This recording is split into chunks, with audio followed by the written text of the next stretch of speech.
Madame Bossé, Annick, de votre Vestignon, présidente de la Chambre de commerce, chers amis de la Chambre de commerce de la région d'Edmundston, ça me fait plaisir d'être avec vous aujourd'hui pour vous parler un petit peu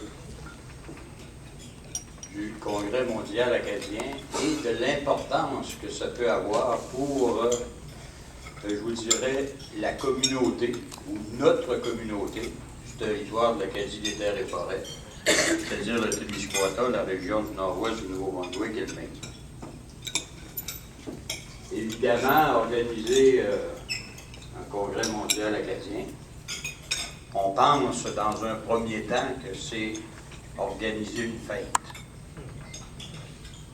C'est vrai, dans un sens, parce que le Congrès mondial acadien, c'est la fête du peuple acadien. En d'autres termes, c'est notre fête.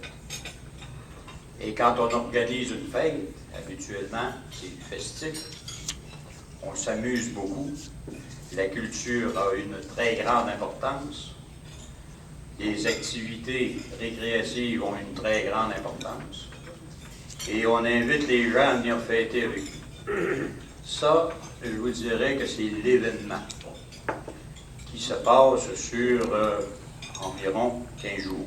Il se passe environ sur 2 semaines. Sauf que cet événement-là,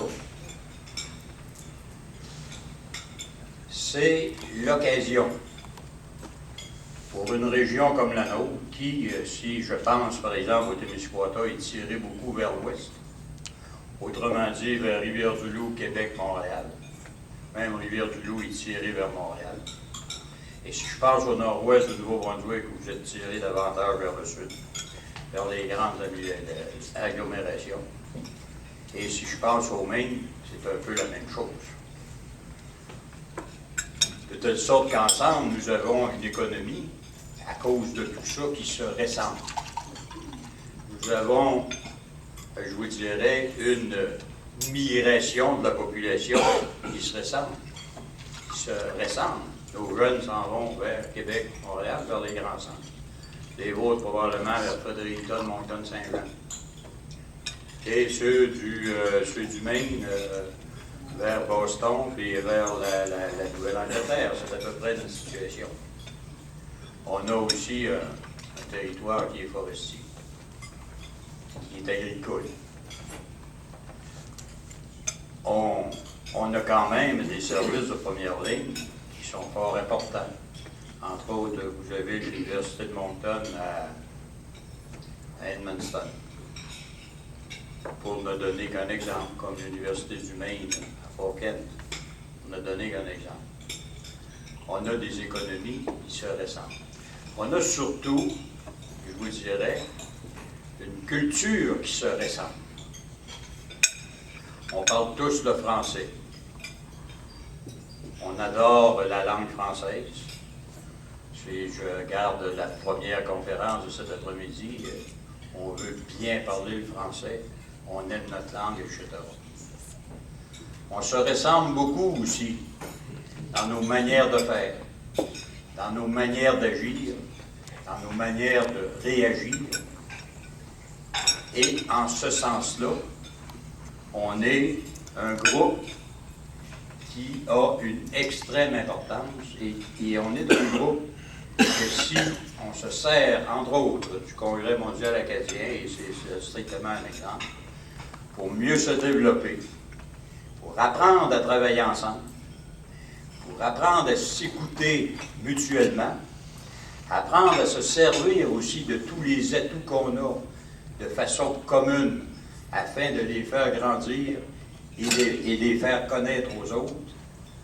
On a là, avec le Congrès mondial acadien, une occasion en or de rebâtir ou de recréer ou de refaire ou d'améliorer une région, dans le fond, qui existe déjà culturellement, économiquement, puis en termes d'éducation. On a l'occasion, comme milieu, ensemble, de créer une force chez nous qui fera en sorte, dans l'avenir, de garder peut-être davantage nos jeunes chez nous, d'amener des gens de l'extérieur à venir nous trouver et vivre avec nous pour nous aider à nous développer. Et en ce sens, la préparation au Congrès mondial acadien, dans ma tête à moi, est beaucoup plus importante que l'événement lui-même. Parce que nous avons actuellement l'occasion, par exemple, d'apprendre à mieux nous connaître, d'apprendre à se faire confiance, puis d'apprendre à travailler ensemble. Notre principal ennemi, économiquement, c'est pas notre voisin. Le matin, au déjeuner ou au repas d'Edmundston, je vais vous annoncer une chose, d'après moi, le déjeuner va péricliter, puis il va finir par disparaître. Et ça, c'est vrai pour toutes les municipalités du territoire. Il faut peut-être cesser de voir, peut-être pas l'autre que je devrais dire ça, il faut peut-être cesser de voir la plus grosse municipalité comme étant le méchant loup qui veut manger et avaler tout le monde. Il faut peut-être que la grosse municipalité, jusqu'à un certain point, excuse Jacques, je dis ça comme ça, défasse la perception qu'ont les autres vis-à-vis elle, qu'elle veut les manger. Et ça, là, il y a des façons de faire, puis il y a des façons d'agir qu'on devrait changer. Qu'on devrait changer, et la préparation au Congrès nous permet de faire ça. Il nous permet d'arriver au Congrès et présenter à ceux qui vont venir nous visiter, et même de se présenter à nous-mêmes.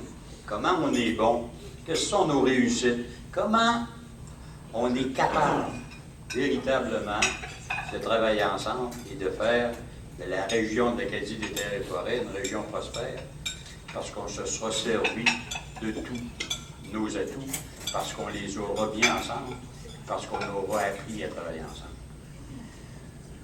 Prochain congrès aussi se veut le congrès de la jeunesse, parce qu'on a dit il faut la rêver, la nouvelle Acadie. Il faut rêver l'Acadie des Terres et Forêts. Il ne faut pas seulement la rêver, il va falloir vivre notre rêve.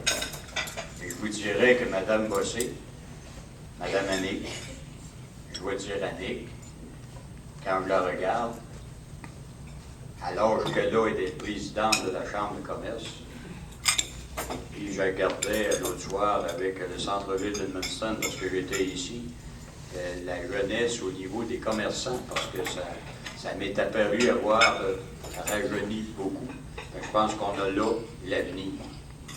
On a là les gens, et vous êtes les gens, qui vont rêver de cette Acadie, qui vont rêver de cette région, puis surtout, qui vont réaliser leurs rêves. Et en ce sens, le congrès va être réussi si vous êtes partie prenante du congrès. Il y a de la place pour tout le monde et c'est votre congrès à vous. De telle sorte que Léopold et moi, dans le fond, on est là à votre service. On est là pour vous recevoir. On est là pour écouter ce que vous voulez faire, ce que vous voulez réaliser, pour en arriver à un genre de sommet lors de l'événement, et surtout assurer, parce que vous allez avoir été là, s'assurer de la pérennité de tout ça par après. Parce que ça peut avoir des retombées extraordinaires. Léopold vous parlera des retombées économiques directes, où on dit à l'événement, c'est peut-être 50 millions de retombées. C'est beau, 50 millions de retombées, c'est alléchant, mais il ne faut pas que ça s'arrête là. Il ne faut pas que ça s'arrête là. Pourquoi il n'y aurait pas un autre 50 millions de retombées 2 ans ou 3 ans plus tard? Parce qu'on aura su s'organiser, parce qu'on aura su travailler ensemble, parce qu'on aura su s'écouter, puis on aura su se faire confiance. Donc là-dessus, moi, c'est un peu le message que je voulais vous laisser. Je sais, par exemple, parce que malgré que j'ai de la neige un petit peu sur le toit, parfois je suis imprudent parce que je suis encore jeune. Malgré tout, et je sais que vous allez le réussir ce congrès-là, puis que ce sera le plus beau congrès qu'il n'y aura pas eu dans l'Acadie des terres et forêts. Merci beaucoup.